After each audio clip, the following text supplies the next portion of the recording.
Ooh, hi. Hi. I like those. Miniature calla lilies. Beautiful. Welcome back to Secrets of the Mahatma Letters to A.P. Sinnett, session number 84. In our last session, we had seen that Sinnett was still pretty much in a turmoil, doubting even the powers of the Mahatmas, whether or not they were the great and powerful beings they claimed to be. They never claimed to be great, but they did claim to have certain cities.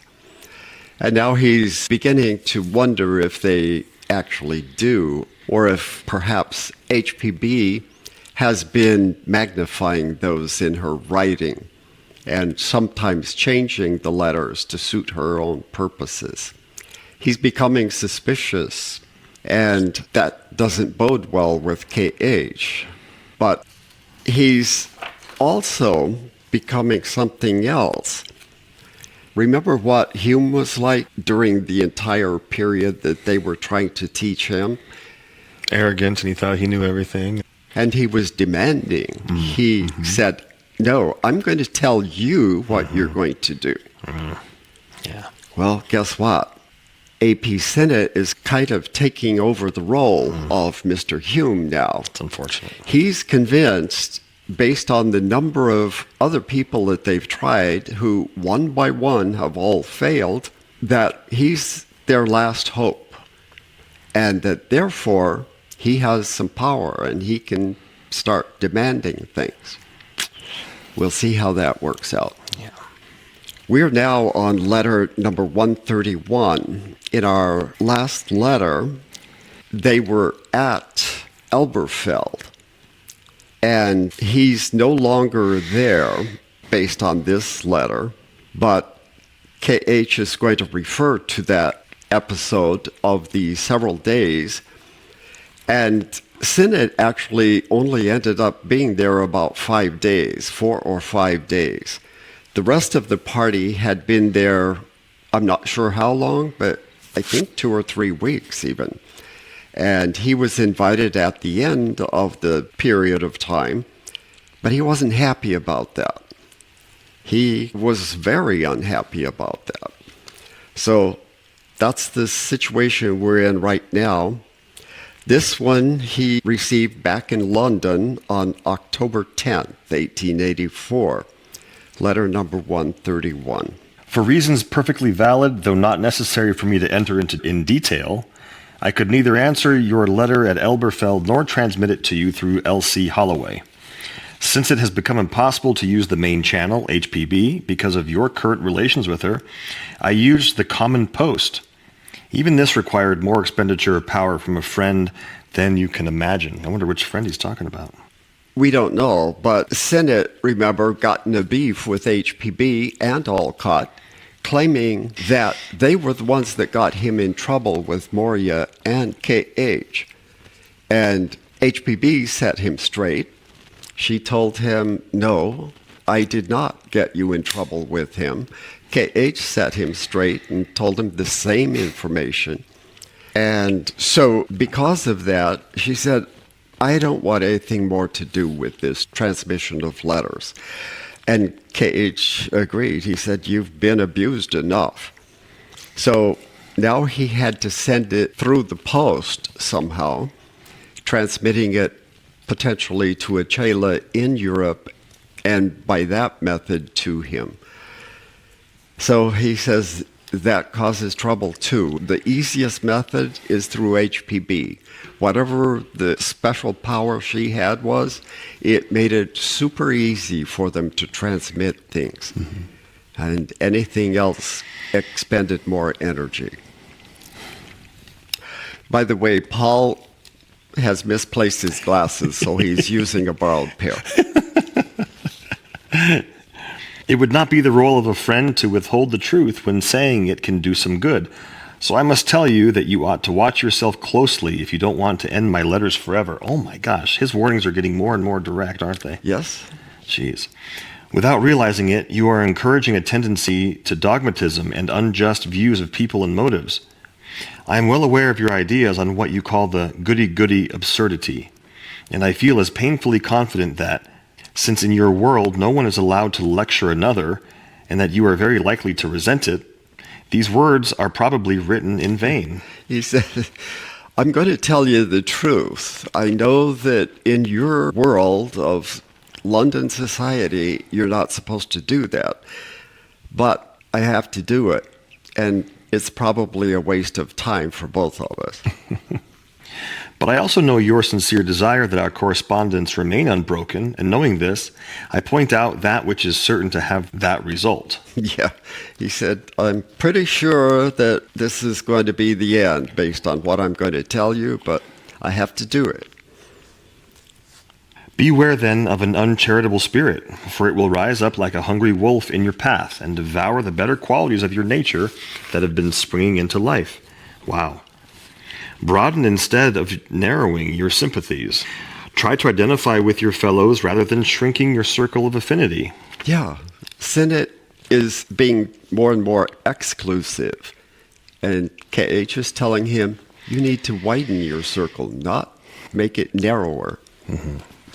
However it was caused, whether by mistakes at Adyar or Allahabad, or by my negligence, or HPB's coarseness, a crisis is here, and it is a time for the utmost practical expansion of your moral power.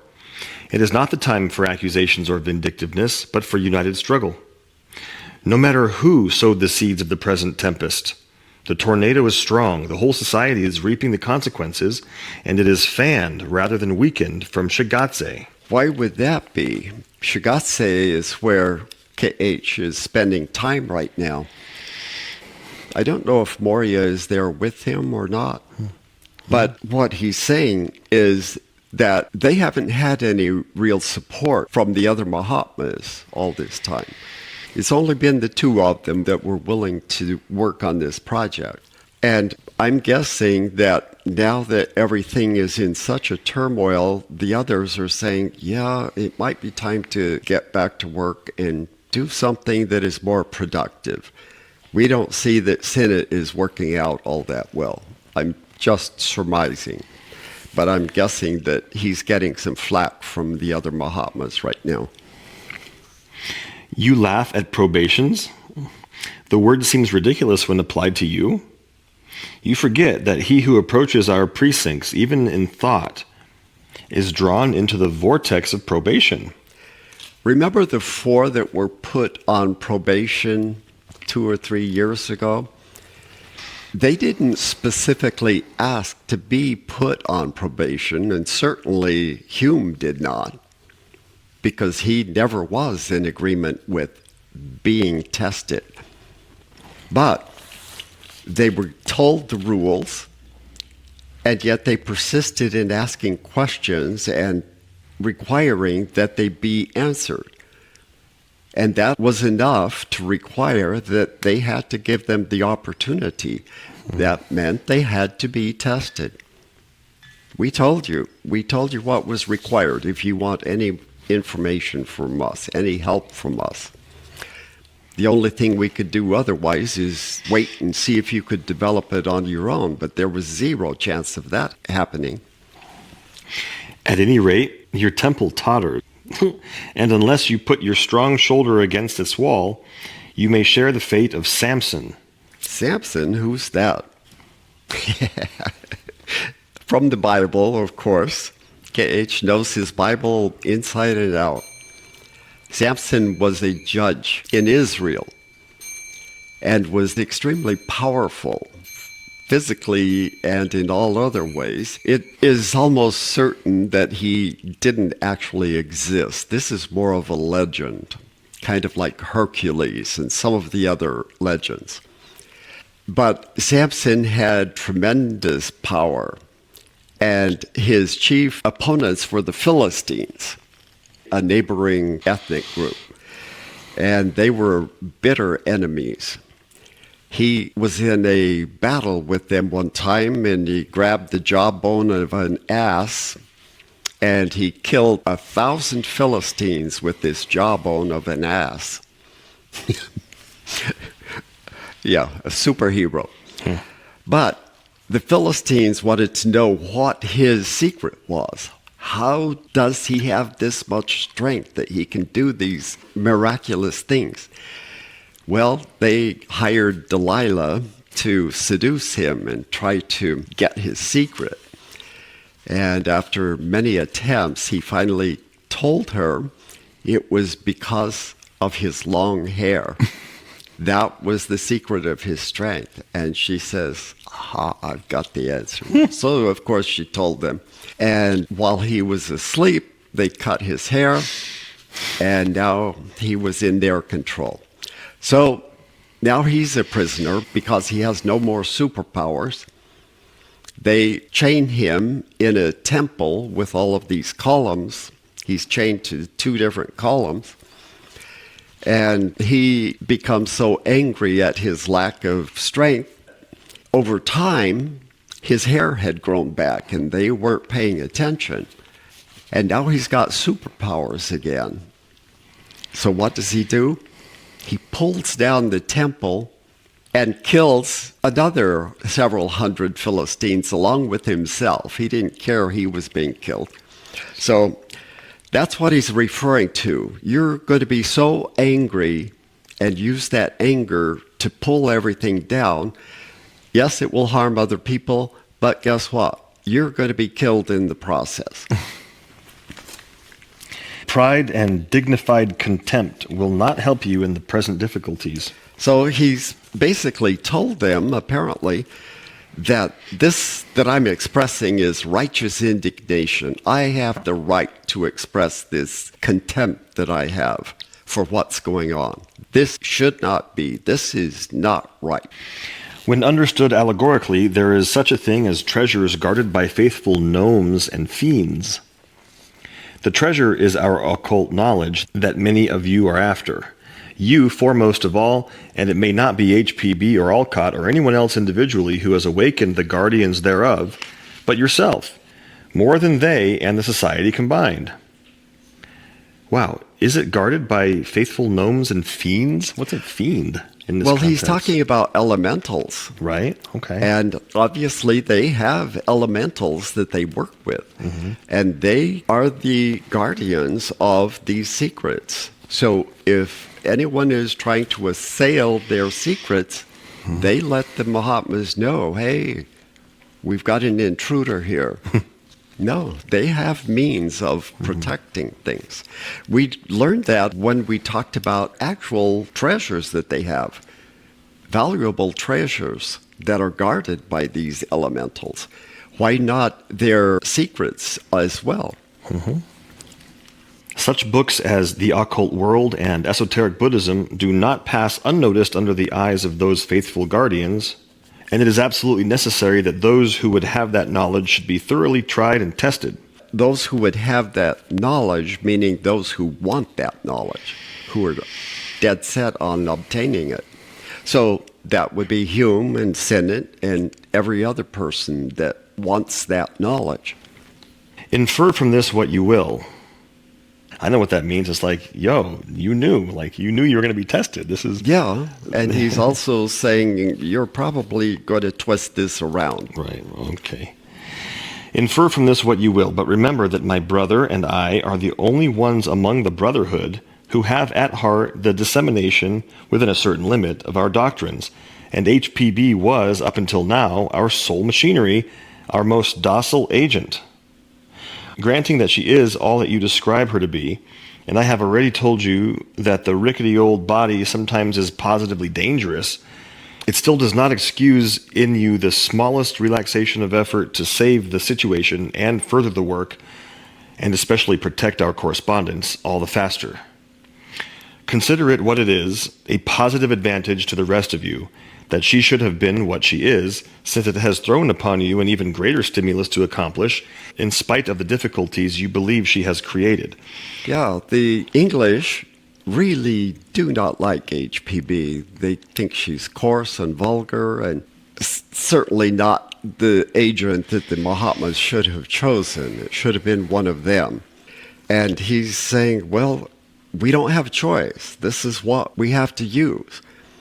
And if you dislike her that much, that should be an impetus to you to raise your standards, your abilities to the level where we could use you instead. Why not use that to your advantage? I do not say we wouldn't have preferred a more manageable agent, but still, so far as you are concerned, it has been an advantage. Yet you have alienated her for a long time, if not forever, and thereby thrown tremendous difficulties in my way. Remember what I said to you 2 years ago. Were HPB to die before we find a substitute, the powers through which we work in our communications with the outside world might permit the transmission of 2 or 3 letters more, then it will die out and you will have no more letters from me. Well, she is virtually dead, and it is you yourself, pardon me this one more truth, who have killed the coarse but faithful agent. One, moreover, who was really devoted to you personally. Oh, wow. She absolutely loved Sinnett and his wife, and she never did give up that love for both of them. Why he didn't respond to that, I do not know. KH is telling him that it's you yourself who killed her. Of course, because remember in 1881 when they were staying with Hume at his mansion in Shimla? They both tormented her, and they both got taken to task by Moria first, and then KH after he came back from Samadhi. Even while KH was in his retreat, Samadhi, gaining more wisdom and more abilities, they were tormenting KH's and Moria's agent. So what's her health like? Is she physically ill at this point, or weak, or what? She's weakened every time they attack her and every time they complain about her. But he says she's virtually dead. Well, she's not, but to Sinnett, she's dead because they can't use her anymore. Okay. Not for communicating with him. Let us drop the subject if it is distasteful to you. I have done my best to stop the evil, but I have neither jurisdiction nor control over her, nor shall I have any better chance with Mrs. Holloway. She is a magnificent subject naturally, but so distrustful of herself and others, so apt to take the real for hallucination and vice versa, that it will require a long time before she becomes thoroughly controllable even by herself. So she's not faring too well right now. They had great hopes. HPB, when she first met her, said, "Oh, if this works out, I'm going to peg out." Peg out meaning get out of here and turn everything over to her. She said that several times. This is going to be the one that saves my sanity. I'm so ready to give all of this over to somebody else. Could have been Sinnett, but he made zero effort in that direction. So they're trying others. And one by one, they are failing. She is far, far from being ready. Moreover, she understands neither herself nor us. Really, our ways are not your ways. Hence, there remains but little hope for us in the West. Yeah, their hopes are being dashed against the rocks that they encounter. Jeez. Please do not attribute the above to any influence from HPB. She has doubtless complained bitterly to her master and says so openly, but this does not alter his opinion nor affect my own attitude towards you in the least. Not just we two, but even she knows how important your services are to the society's welfare, and no personal grievances of hers would be allowed to stand in the way of you receiving strict justice or to prevent our granting it to her either. Her master and I directed her to do and say all that she did concerning Mrs. Holloway. Any unpleasantness that resulted was due to the execution of her orders. We had found Mrs. Holloway in America, and we impressed her to prepare for the writing of the book she has produced with the aid of Mohini. Well, that's cool. Had she consented to stay at Paris a few days longer, as we requested, and come over to England with HPB, the latter complication could have been averted. The effect of her coming to your house has been described to you by her before, and in resenting what Mohini and HPB were saying to you and Mrs. Holloway, you have simply been resenting our personal wishes. You will resent my words, even now when I tell you that you have been unconsciously hampering me in her development, yet you would have been the first one to profit from it. Wow. Remember that Sinnett was so desperate to get HPB out of the way that as soon as Mrs. Holloway appeared, he started hypnotizing her so she could serve as a trance medium to contact KH and transmit messages. Well, it seemed to work because he was getting messages. How would Sinnett hypnotize Miss Holloway? How would he? How did he know how to do that? I don't know where he learned how to do it, but he did, and he was very good at it. I'll tell you one thing. When I was in university, I took a class in psychology, and they were always looking for subjects for different experiments. One of them was someone who was learning hypnosis. I volunteered to be one of his subjects. So we went through the whole process. He tried to put me under, and I tried to go under, but it didn't work. So based on that, I thought, oh, well, that's sort of interesting. I decided to try it on a friend of mine. And it worked. And he was extremely susceptible to the point that within a couple of minutes, it was frightening. I could have given him any suggestion and he would have done it. I had to stop the experiment, and I never, ever was tempted to do that again. Sinnett, on the other hand, was willing to do it over and over again, even when it did work that way. I wonder what she thought he was doing with her. She was warned by KH at different times, do not let people hypnotize you. But, of course, Sinnett would get her under his control, and then he was putting a lot of stress on her. But not understanding our ways and the occult methods, you insisted on knowing the reason for everything done, especially things that did not suit you.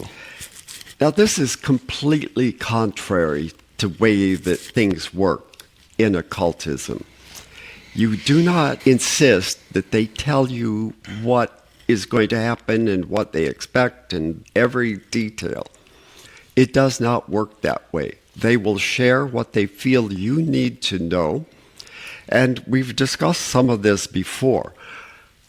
They don't even tell HPB in any detail why they're doing certain things. They will just tell her, go to a certain city. And she goes. Even when she came to America, they gave her no instructions. Tomorrow, you need to go to New York. She got a ticket and went to New York. And then she waited for months before they gave her additional information and additional instructions. That's how a real Chela works. You do not tell them what to do. And partly it's because even though they're trying an experiment, there's no guarantee it's going to work. And then the Chela might, like AP Sinnett, get all upset. Well, you should know what you're doing. This isn't right to send me around different places, tell me to do different things when you don't even know whether it's going to work or not. So they're avoiding that, but it's also training for the Chela to be willing to not know things. It's also vairagya. It's non-attachment. Exactly.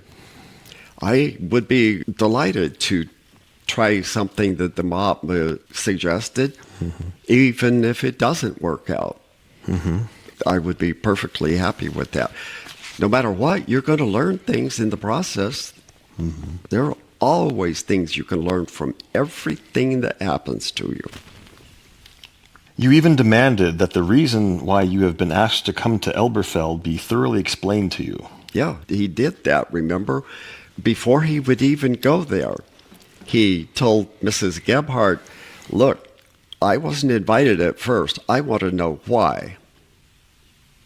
Yeah, so he was being very demanding about how he was treated by the Mahatma. This is unreasonable from the occult point of view, good friend. You either trust in me or you do not, and I must frankly tell you that my friendly regard suffered a shock from hearing your ultimatum, which may be condensed thus. Ultimatum.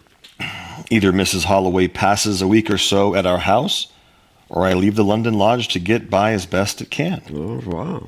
Okay. It basically meant this: masters or no masters, I must show the London Lodge that anything they may have heard about this affair was false, and that the masters would never consent to any action that would hurt my pride, which must be protected no matter what. Wow. So he's restating his ultimatum, and then he's analyzing what impelled him to do that. It was his ego, of course. I'm going to show the rest of the Theosophists that it was HPB that interfered, and that KH would not have made me wait like I was forced to. So he's telling KH what he has to do now. Which is hilarious. My friend, this is treading on dangerous ground. In our mountains here, the Dugpas lay at dangerous points in paths frequented by our Chelas, bits of old rag and other articles best calculated to attract the attention of the unwary, which have been impregnated with their evil magnetism. If one is stepped on, a great psychic shock can be received by the wayfarer, so that he will lose his footing and fall down the precipice before he can recover from the shock.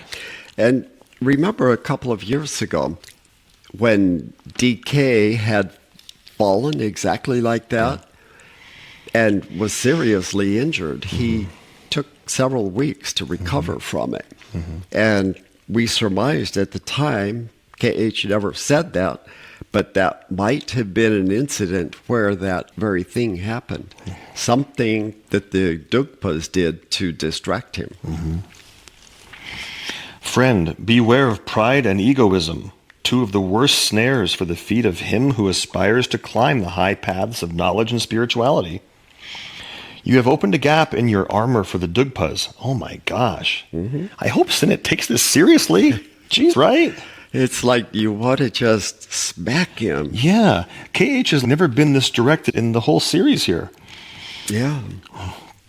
Do not complain if they found it and wounded you there. Yeah, but the thing is, would he even recognize that that's what it was? He would probably blame KH or something. Right. He wouldn't even know it was the Dugpas or believe it. Time after time, it's the ego that gets these Chelas, potential Chelas, in trouble. And they refuse to admit it, refuse to acknowledge that. If you don't acknowledge a problem, you have zero chance of resolving it. None. Right. You have to acknowledge, shine the light. In the corners, the dark corners that you don't want to look at. Yeah. But time after time, people, no, it couldn't be my ego. That's not the problem. It's got to be somebody. It must be your fault. You're nearby. You're causing all of this. It was you.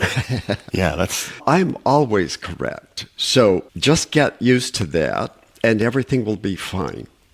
And accept the blame that you're the one that caused the problem. That's how some people operate. Watch the people around you. You'll find one or two or more that do exactly that. Jeez.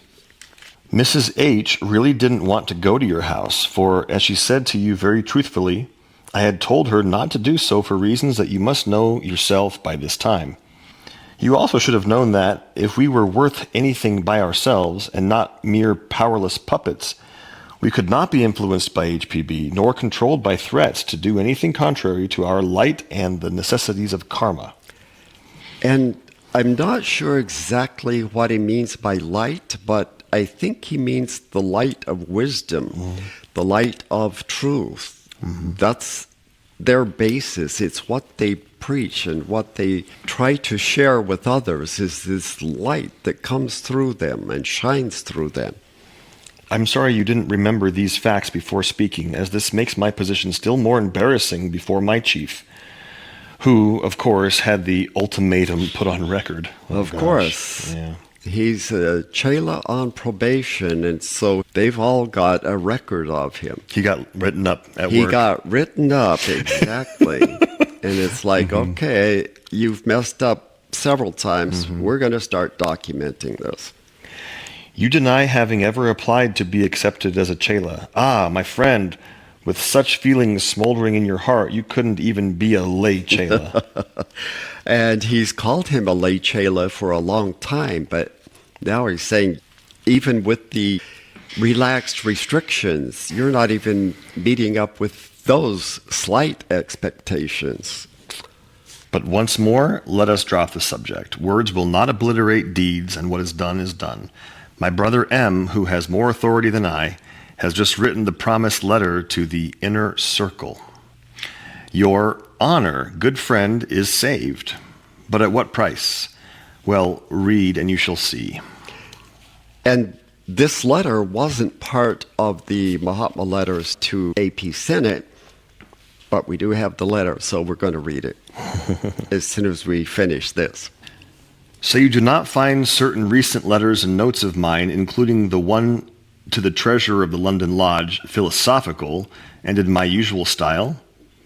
It could scarcely be helped. I only wrote about the business of the moment, as I am doing now, and had no time for philosophy. With the London Lodge and most of the other western branches of the TS in a deplorable state, philosophy may be invoked to restrain one's impatience. But what's most needed right now is a practical scheme for dealing with the situation.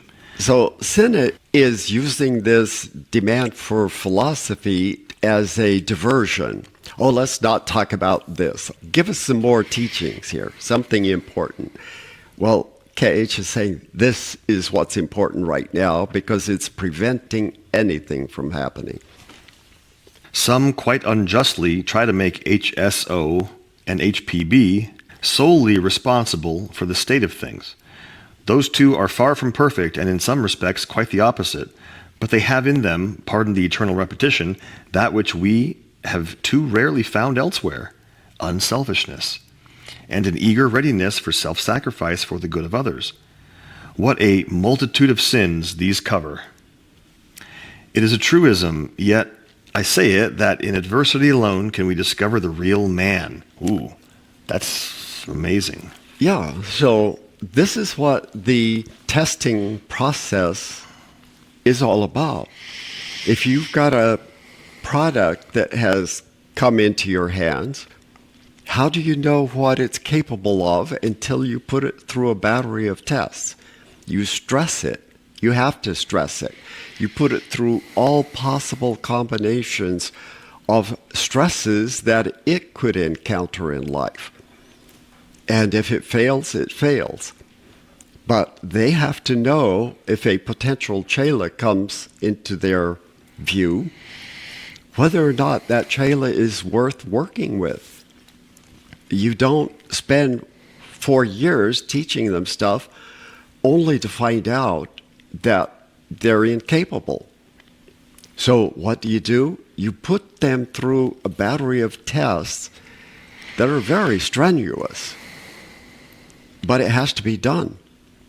They don't have 4 years to spend with every single person that raises their hand. That would be completely ridiculous. So they stress them now and see what they're capable of. And if they pass those tests, then they continue. But the testing never, ever ends. The master's being tested constantly. It is true manhood when one boldly accepts one's share of the collective karma of the group one works with, and does not permit oneself to be embittered, and to see others in darker colors than reality, or to throw all blame upon some black sheep, a victim specially selected. What is he referring to? A black sheep? A scapegoat. Which is what? A goat that's being blamed for everything? Sort of. Ancient religions in Mesopotamia quite often had some version of this.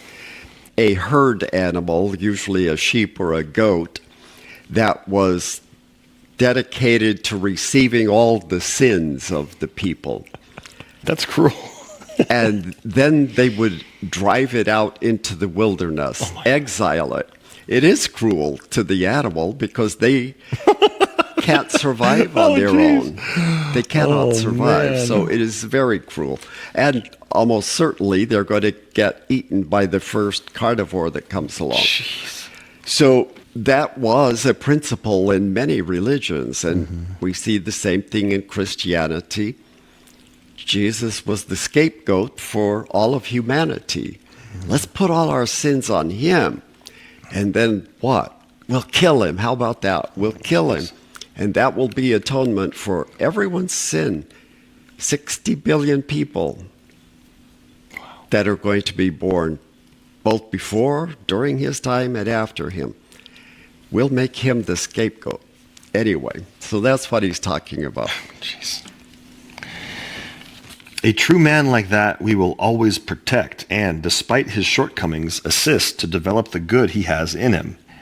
Such a one is sublimely unselfish. He submerges his personality in his cause and takes no heed of discomforts or personal vilification unjustly cast upon him. And that's again referring to HPB and Occult. Both of them are willing to take whatever occurs. All of the slings and arrows, the vilification, they shrug it off. Sinnett, no, he is not willing to accept any of that. I have done, my good friend, and I have nothing more to say. You have too much intelligence not to clearly see the fix I am in, as the Americans would say, and that personally I can do very little. To be in a fix was an American expression. The present situation, as you will find from Moria's letter, has been gradually created by all of you as much as by the wretched founders. The wretched founders. Yeah. Yet we can hardly manage without at least one of them for several more years to come. You have treated the old body too cruelly, and it shows the results. You will never fully agree with me on this, but it is a fact, nevertheless. All I can do for you personally, I will do it, unless you make the situation still worse by not changing your attitude. One who wants higher instruction given to him has to be a true Theosophist in heart and soul, not merely in appearance. Meanwhile, receive my poor blessings, K.H. All right. So there you have it, letter number 131. Now, before we read that letter to the inner group, I want to just read a short segment of that letter that Sinnett was referring to that didn't have much philosophy in it. It was written to Francesca Arundel. And in that letter, he gave her practical instructions, but he also gave her information about what needed to be done. And so KH told her, the American members are under great disadvantages and have had, until now, since the founders left, no competent leaders. Your branch can and should help them, for they are your neighbors, and the headquarters have already too much to do in other quarters. They had been requesting for several years something to teach. And they only had about 105 members at that point. HPB often exaggerated, greatly exaggerated. In fact, about 3 years before this, in 1881, in her letter to Prince Dugpas-Korsakov, she bragged about how many members they had. And she said, in America alone, we have 3,000 to 4,000 members. Well, if you check the records, there were, I think, 105 or 107 on record. We're going to see how she vastly exaggerated, and that detracts from her credibility. Right, of course. So let's keep that in mind, that they'd had no competent leaders in America, contrary to what some people claim. Judge at this point is in India, remember. He had come to help HPB just for a very short period of time and then left because Occult wanted him to go to Adyar and try to quell all the disturbance that was going on there. We'll find out what happened with that. Now, let's read that letter to the inner group. This is in this book. Again, Letters from the Masters of the Wisdom, first series. And this is letter number 3 in that book.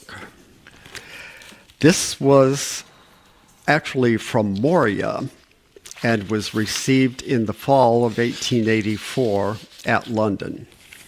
You will let the inner circle know what follows by showing and leaving this paper with them. If my handwriting is difficult to read, then make a legible copy. He actually was getting better. He took the advice of people who said his writing was very difficult to read, and he did make more of an effort later on. 1. If means are found to go on with esoteric teachings interrupted last year, and if Mahatma Kuthumi finds it possible to resume his correspondence, then it can pass only through the hands of Mr. Sinnett as before. He was the chosen correspondent from the first. He resuscitated the London Lodge and worked for the cause of the Theosophical Society. It is only just that he should reap the fruits of karma. You see how attentive they are to details, tiny details. He deserves this. He has put in all the work. The Mahatma, his correspondent, could not transfer continued teaching to anyone else with any degree of justice. Mm-hmm. They are very much about being responsible and being just with people. This is really cool, actually. Yes, it is. Yeah. They know the results of karma, and so they don't want to generate any new karma for themselves. So they are very aware of just how they have to proceed in order not to generate karma. Just as a point of clarification, when he says he resuscitated the London Lodge, it didn't seem like Sinnett resuscitated the London Lodge. Oh, he did. They were floundering, remember, because it had been established, I think, before HPB and Alcott arrived in 1879, I guess it was, when they arrived there in January. And they got it inspired at that point, but that was, 4 years previous to this, almost. So in the meantime, they had people like C.C. Massey and Stainton Moses who were beginning to not even believe in the masters anymore. And they were more and more going back to their spiritualistic ideas. So they couldn't even agree on what to teach, whether the Hermetic system or the teachings of the Tibetan. Okay. It was that bad. So when Sinnett got there, it galvanized them, and there was a lot of energy again. Number 2, this being settled, there remains the question of what means there are to correspond, even with Mr. Sinnett. HPB will not undertake the forwarding and transmission of the letters.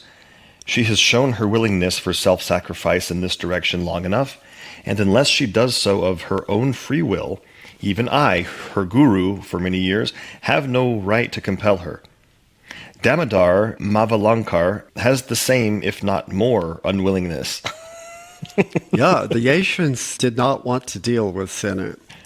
Since the action pertains to karma, KH cannot and will not compel him, as he must not meddle with karma.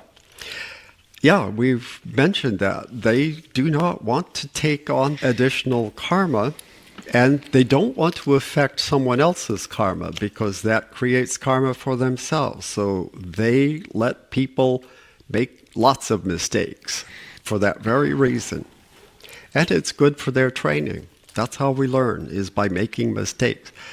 But we also mostly learn by realizing that we made mistakes and that we could have corrected them and done it differently, which would have caused less stress for us and the people around us. That's really how the learning occurs, is in the recognition of that. If it's a denial, oh, that was your fault. Well, you didn't learn anything. No, the people who are always right, in the end, become miserable people and unable to even tolerate themselves. But other people flee. They don't want to be around them. So don't be one of those people that is always right. Mm-hmm. That leaves Mohini Babu. He has not yet reached that stage of physiological development that enables a Chela to send and receive letters. Remember, we mentioned, he is not yet a third degree initiate. Does he mean physiological or psychological development? Well, he said physiological, and when you purify yourself, that changes your physiology too. Sure. His evolution has been more on the intellectual plane. And right now, a greater activity is beginning in the borderland between that and the spiritual. His utterances will, as hitherto, be largely inspired by his master. Nice. He will improve with every passing day. If his short-sighted friends do not spoil him by their foolish compliments, and he does not yield to the seductive influences which converge towards him, there is a future for him. But he is not ready for physical transference. Wow. Yes. Now, that last sentence was prophetic, so why don't you read that once more? He will improve with every passing day if his short-sighted friends do not spoil him by their foolish compliments, and he does not yield to the seductive influences which converge towards him. There is a future for him, but he is not ready for physical transference. Unfortunately, the people both in London and in Paris, the younger people, and especially the female people, found him very exotic. And they were giving him compliments and being flirty with him. And we'll see what happens with that. Moreover, if he falls under the spell of the worldly life, his inspiration will cease, and his name will be written on the roll as a failure. Jeez. Okay. There is danger for him. His master perceives it and hesitates. Yeah, they recognized it early on. As soon as they started this adulation process and he was kind of receptive to it, they recognized that there could be problems. There is still another person, but that person will, if even given such powers, conceal it to the last. And we don't know who it is. Not everyone is prepared to seek and accept martyrdom, which may well result in that great calamity, the interruption of one's studies and development. Yeah, the person out in front that receives a lot of negative attention has a tremendous stress upon them. Yeah. So if they're not equal to that, they can fail. I wonder who this person is. Some people speculate that it's Judge, but I don't see that at all. He has some serious defects. We'll find out. Number 3. Whoever may be found, if one is found, to transmit KH's letters to Mr. Sinnett, neither the inner circle nor even the London Lodge as a whole is in a position right now to profit by or even receive the desired instructions. A band of students of the esoteric doctrines who want to reap any profit spiritually must be in perfect harmony and unity of thought. Wow. That's really yes. cool. So this inner group is expected to operate as a single unit. But you've got these English people who have very strong personalities. And unlike the Asian Chelas, they don't work well as a team. Each one is trying to gain attention personally. It's the Westerners' way. And that's anathema to spiritual development.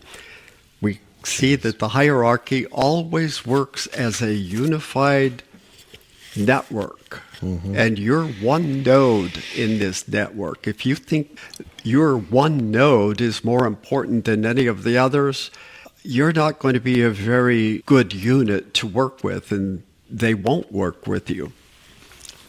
That's so telling about the mindset of the Westerners versus the Easterners. I'm going to read that sentence again. Yeah. A band of students of the esoteric doctrines who want to reap any profit spiritually must be in perfect harmony and unity of thought. Boom.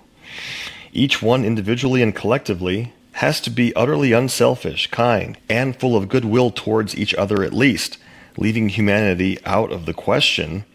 Well, if you can't love all of humanity, at least love the people in your own group.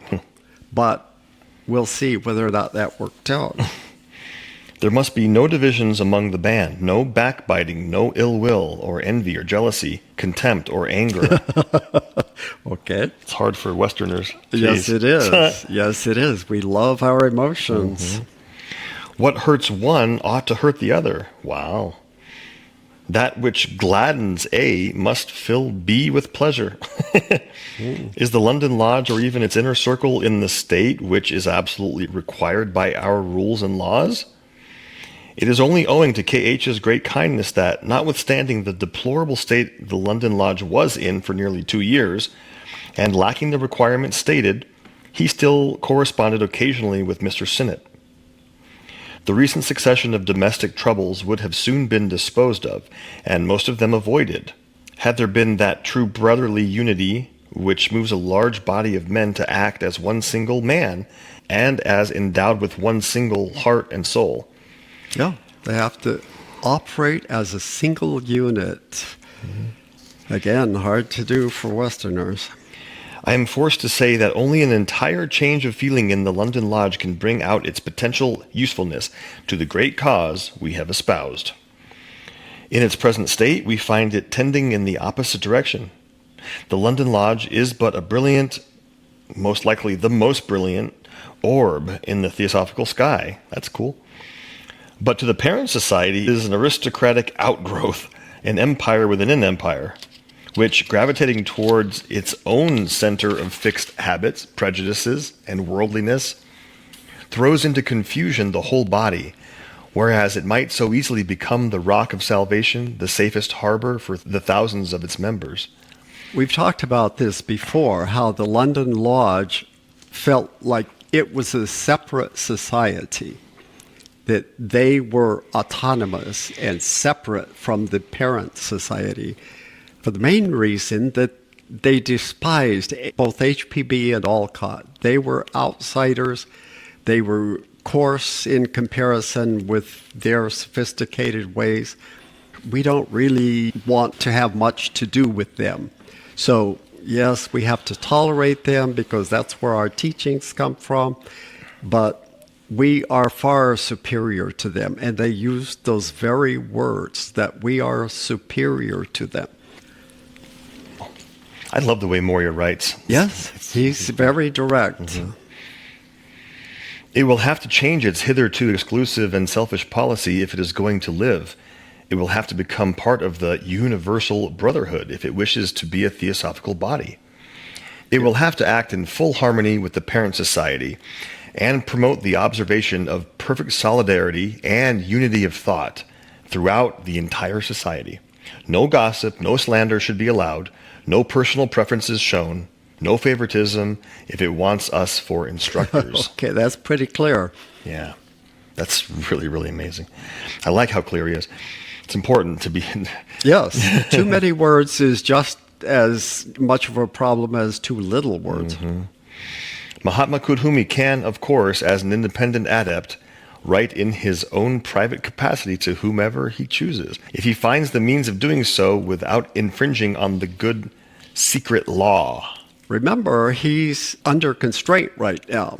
He's been told that he has to write to Sinnett on his own time, not while he is working for the Brotherhood. So they're on the verge of cutting him off, this correspondence.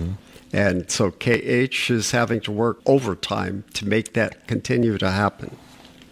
But he will never consent to depart from that law, even for the satisfaction of those who have been the most devoted to him. Yes, he has his limits too. He has integrity. Yes. He's dedicated. He won't... And he said that. He said, my fidelity is to the idea, not to personal relationships. Let the London Lodge, and especially the inner circle, sift the grain from the chaff, for we will have nothing to do with the latter. Let them listen to friendly advice. See what an utterly barren record the Lodge has made until Mr. Sinnett's return from India, and profit by the lesson. Ye who say ye know karma. Every once in a while he resorts to Jacobean English.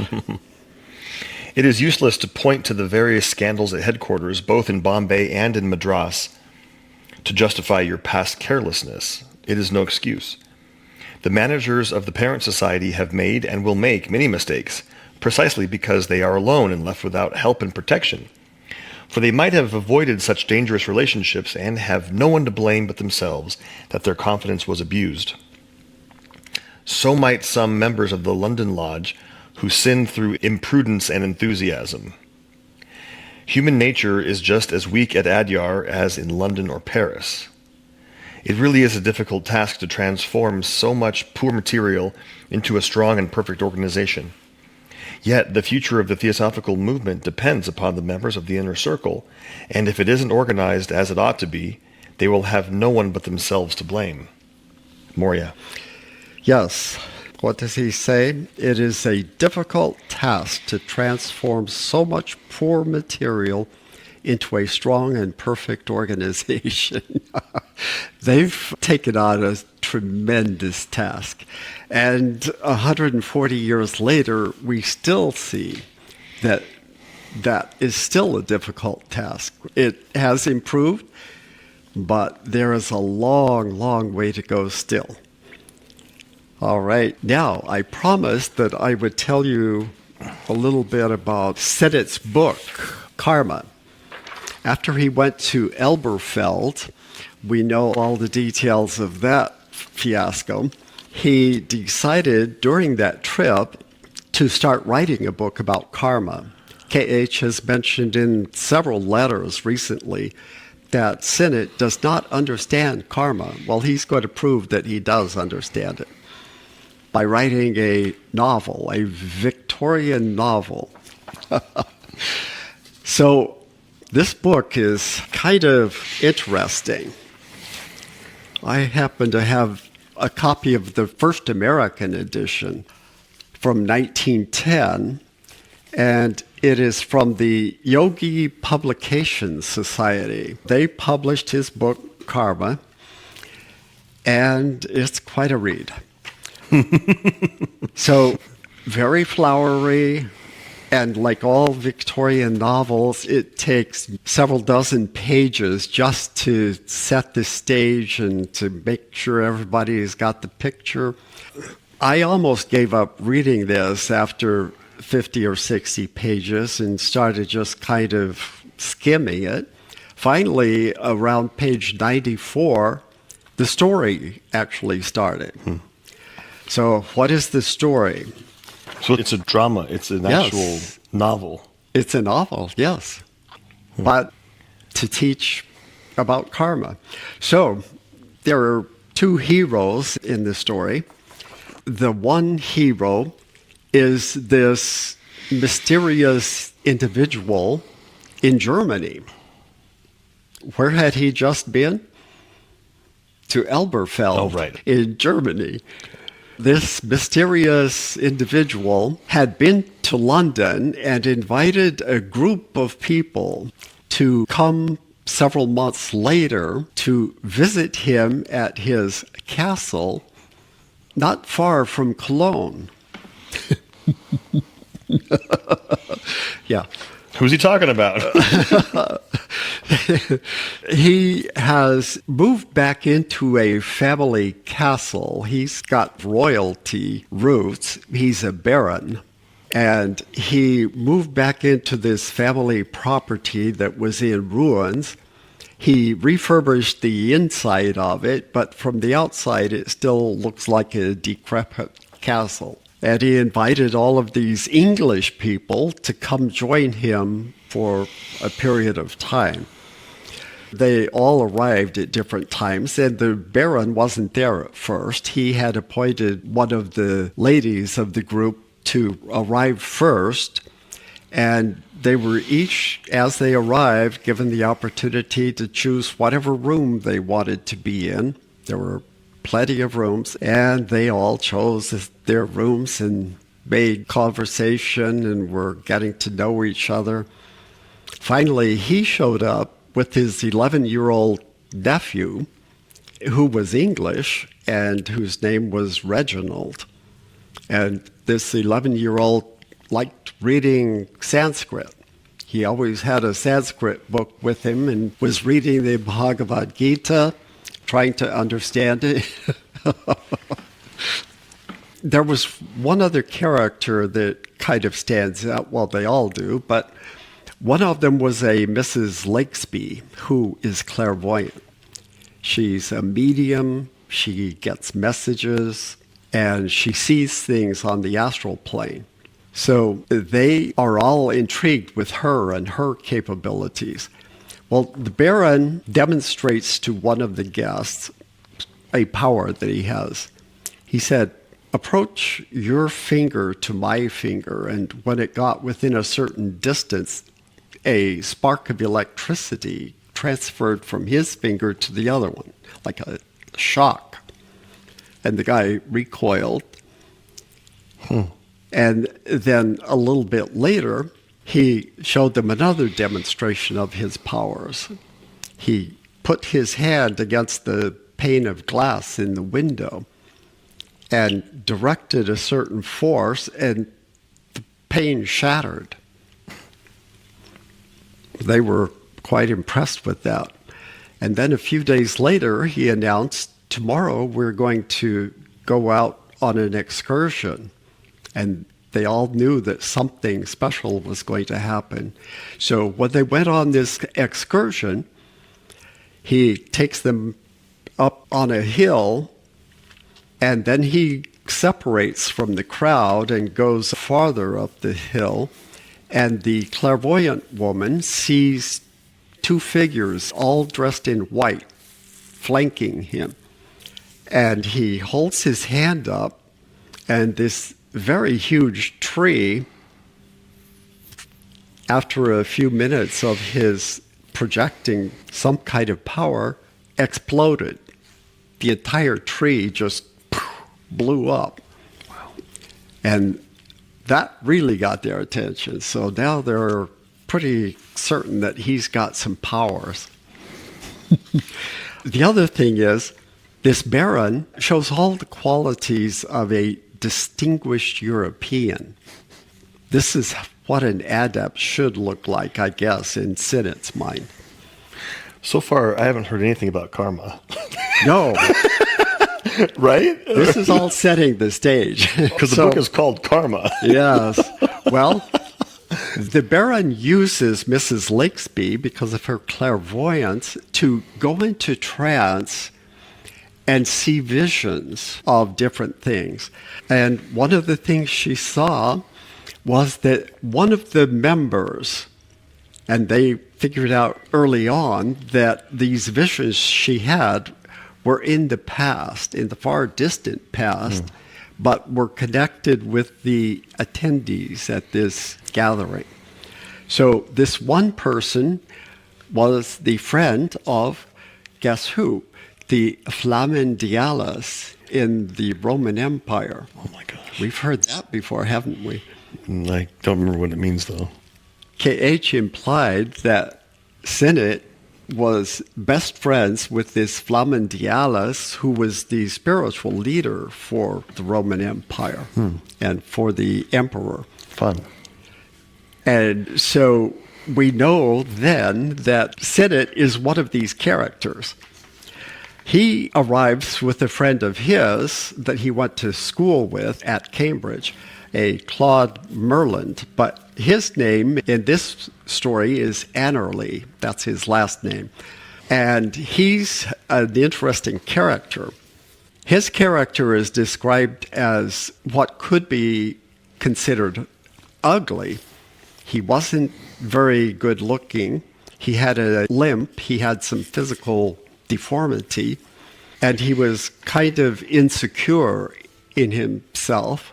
But he was described as a good person who had some excellent qualities, and his friend Claude Merlin was very devoted to him. But Claude was the one that was more outgoing and easier to talk to.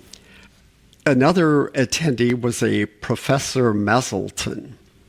He was very highly educated, a university professor, and everyone looked up to him and respected his opinions on things.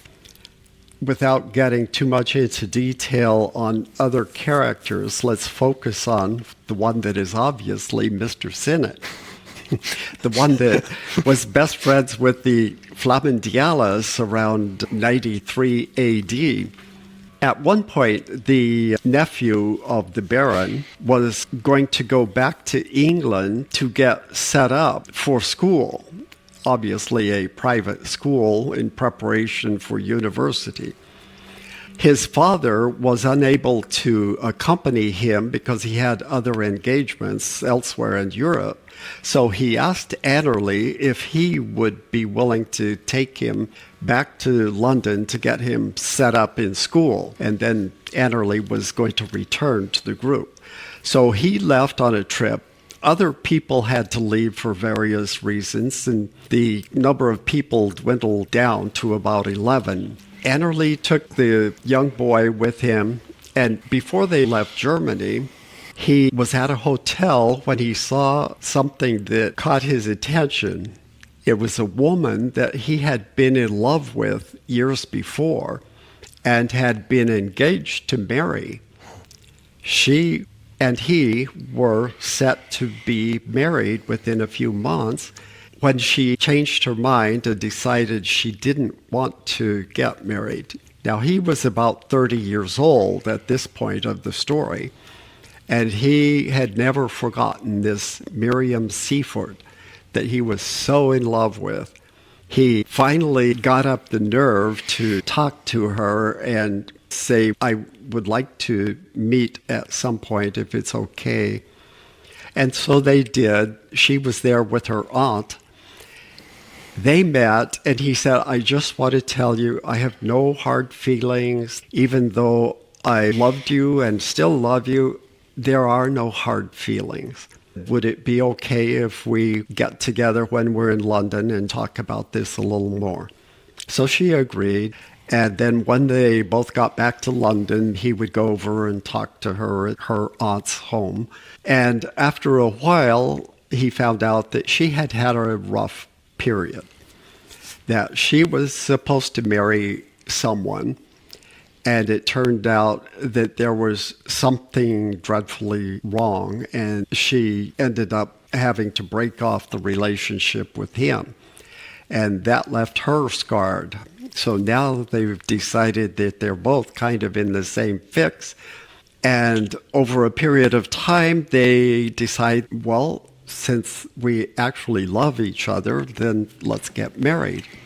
He had in mind to go back and become a pupil of this Baron because he recognized there was something profound about him. So he was going to go back, and now he's realizing, but I still love this woman. Now I'm torn. Which one do I do? But he really was so in love that he couldn't imagine life without her. So they decide that they're going to get married, and then something else happens. Someone else shows up and contacts her, and it turns out to be the person that she was supposed to marry after Annerly, but couldn't. It takes a while, but we finally figure out that this other person was already married when he was proposing marriage to her. He was hoping to get divorced from his wife, but he never revealed that. Now she finds out that the one that she really is in love with is back in town. He contacts her to let her know that now his wife has filed for divorce. Now he's ready to marry her, and she's really torn. Now she's got two men here. Well, guess who this other man was? Professor Maselton, who had also been at the castle. Two men who had been part of this party in Germany in love with the same woman. So they're trying to decide, and they're both trying to be very chivalrous about the delicate situation. She doesn't really want to marry Annerly because he has no prospects. The other one has lots of prospects and is more handsome. So the gentlemen agree that they will both write a letter to her and let her decide. She decides that she wants to marry the professor instead. So Annerly has no choice, but he recognizes that that is the better choice. That was what his inner self really wanted. It was his outer self that wanted to get married and have life in the outer world. So that's how the story ends. He goes back to the castle and explains gradually to everyone, except he doesn't reveal that it was the professor. The professor just doesn't come back. So a strange story, but now you don't have to read it. So that's the book of karma that he wrote to prove that he did understand karma. Wow. It was mildly successful. There was a little bit of stir about it in London for a while, but obviously it didn't become very prominent at all. Now let's get back to the story. It didn't become the course material for any particular training courses, did it? No. No, and in fact, if you ask AI for a summary, it doesn't have much information. Obviously, almost no one has written good material about the book. I wonder if that had been uploaded to, what is it, Google Books? Wasn't there a project? Oh, yes. If you want to read it, you can get a copy of it online and wade through it yourself. All right, now we're on letter number 132, received in London, October 1884. Now, this letter number 132 is not from KH, it's from HPB, so you'll kind of note her way of speaking as compared to KH's.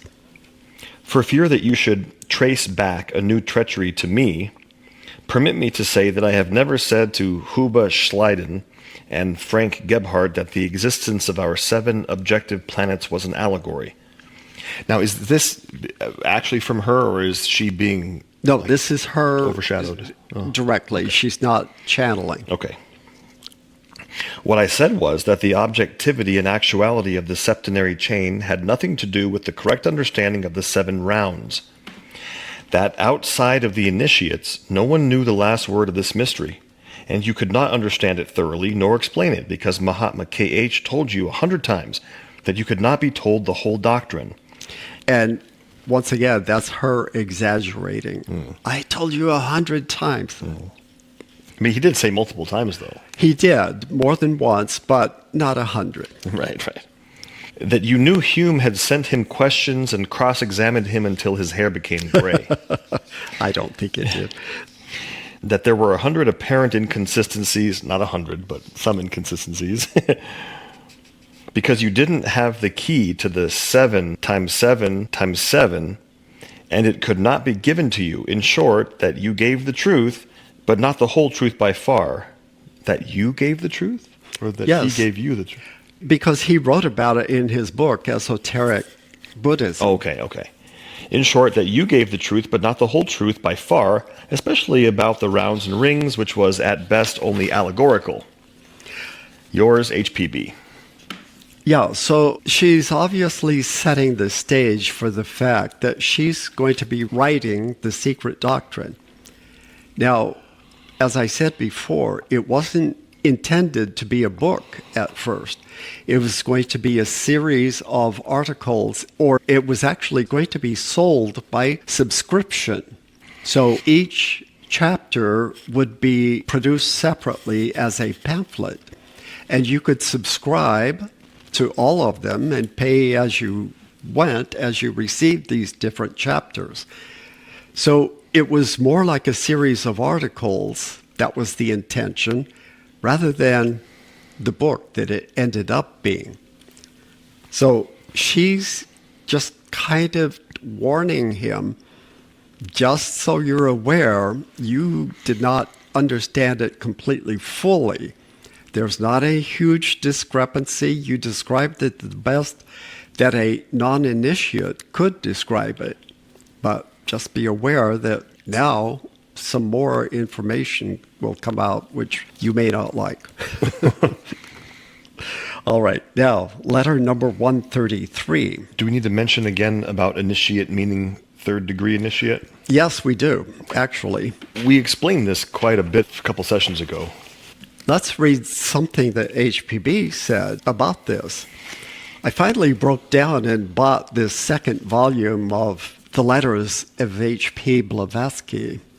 It's $80. I kept thinking that the price would go down, but it didn't. So I spent the $80, and it was well worth it. Let's see what she said. This was way back in 1881 when she, after staying at Hume Mansion in Shimla, was ordered to go out on a tour in northwestern India.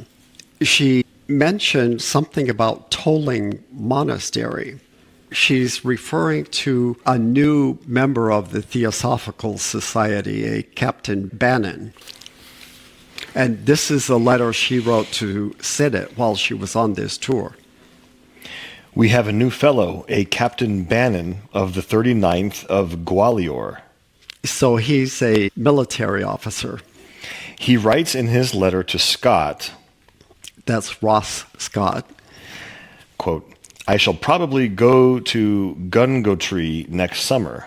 There is a grand monastery at Toling, where the head lamas have great occult powers, end quote. Toling is where K.H. was when he first wrote to you. That was the very first letter that he received, and it said at the beginning of it, from Toling Monastery. But there are only Chelas of the first degree there, and I doubt whether they would tell or show him anything. So this military officer, a theosophist, is planning to visit the monastery. But HPB is saying all of the students there are first-degree Chelas, and I doubt that they would share any of their knowledge with him. So first degree, as I said before, later theosophists interpreted as a low level of degree. It's not. Let's see what she says a little bit later on in the same letter. The poor disinherited is very sick. And who is that? That would be DK. Yes, the disinherited. Jwalkul. He fell down a cud and nearly broke both his legs. Yes, this was the incident where he was on a steep mountainside and fell quite a distance. We had heard about this long ago in our Right. sessions. And then This is the incident. KH referred to the fact that it took him a long time to recover from this. had it not been for another Chela with him who had time and the presence of mind of doing what was needed to arrest him in the fall, he would have broken himself to pieces down an abyss of 2,800 feet. 2,800 feet. Oh my he gosh. He didn't fall all the way, but he would have fallen to his death. Moria says it is a fiendish redcap who did it, meaning a Dugpas, who caught the boy off his guard for an instant and positively took advantage of it in a wink. She's calling DK a boy? Yeah. Okay.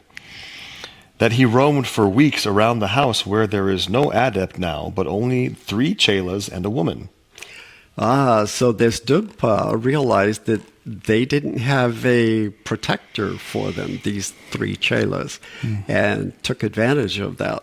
Of course, the disinherited. Why do they call him that? Because his grandfather wrote him out of his will. We know that he's been disinherited, but why are they calling him that? That's a they think it's funny because he, at one point, gave some of the pages of the letter that his grandfather wrote, disinheriting him, so that they could use the back sides of it to write letters on. That's funny. Of course, the disinherited will soon be better, but it is one more proof that even a Chela and of the first degree can be off his guard sometimes, and that accidents will happen in the best regulated families. You continually bring in all these amazing clues that give us so much insight And they into fall things. into my hands. How do you do that? I just was reading that the other night. Have you ever known that DK was a first degree initiate? Well, I've heard it said by theosophists, he was only a first degree initiate. And that didn't sound right. So when I saw this, I'm like, okay, now I understand. When did you see this? Just a few days ago. Yeah. It's perfect for That's why when I got the book, I start reading it because it's stuff that we've covered before. And I find some gems in it. This tells us very clearly that first degree is not a low-level student. Exactly. At all. So here's the thing. There are two different ways of numbering the initiations. One is that the first and second degree are minor initiations. So it's only starting with the third initiation that you really have any degree of power or ability at all. The other way of numbering doesn't even count those first two. It starts with what would have been the third initiation and calls that the first initiation. Because it's the first major one. It is, exactly. So if you get that clear, it's like, okay, now I understand. Most Chelas are not initiates at all in this way. Exactly. They are on probation until you are an accepted Chela, have made an oath, and are in consistent contact with one of the Mahatmas. You're not even among that second numbering at all. Mm-hmm. You may have had two minor initiations, but now you're really on the path. And this minor initiation could be just the simple receipt of some energy, of a touching, or the connection itself is like a blessing or an initiation. Right. And some people, some ways to view it might think, oh, that's the first degree because you've been in rapport. You've received direct energy or communication or contact from a master, which we're saying really isn't a true initiation. The third degree would be like the first major one, which, hasn't happened. So, no, I mean, I never considered DK a low-level student at all. He was a near master. Exactly. But because he was the inspirer for Alice Bailey, they like to put him down and say, oh, he was only a low level. Was KH his direct, or he was with the three? I mean, there was the three of them. DK, KH, and Moria were kind of a team, weren't they? Well, in the period we're talking about, DK was his preferred protege, his Chela. Like understudy, his understudy. Yes, exactly. Yeah. And remember, very close to the beginning of these letters, when they went on the picnic and the manifestation of water. Oh, right. Remember? But wasn't that the teacup picnic as well? Yes. Both, yeah. There were some major manifestations that happened that afternoon. And later, when DK wrote a letter to Sinnett, he said, I was the one who made that manifestation of water occur. Right. That was my hand that made that happen. But who was his direct, was it KH or Moria who was his kind of direct mentor? DK's. He's a Chela of KH, and he's like his number one Chela. Right. So to claim he was only a first degree initiate, he was a first degree initiate, meaning top notch. All right. So one more bit of information that helps us to understand all of this. That's going to be quite a bit of information for one video. So we're going to stop here and pick this up in our next session, number 85. So stay tuned. It gets more and more exciting every time. Thank you for following along, and we'll see you next time.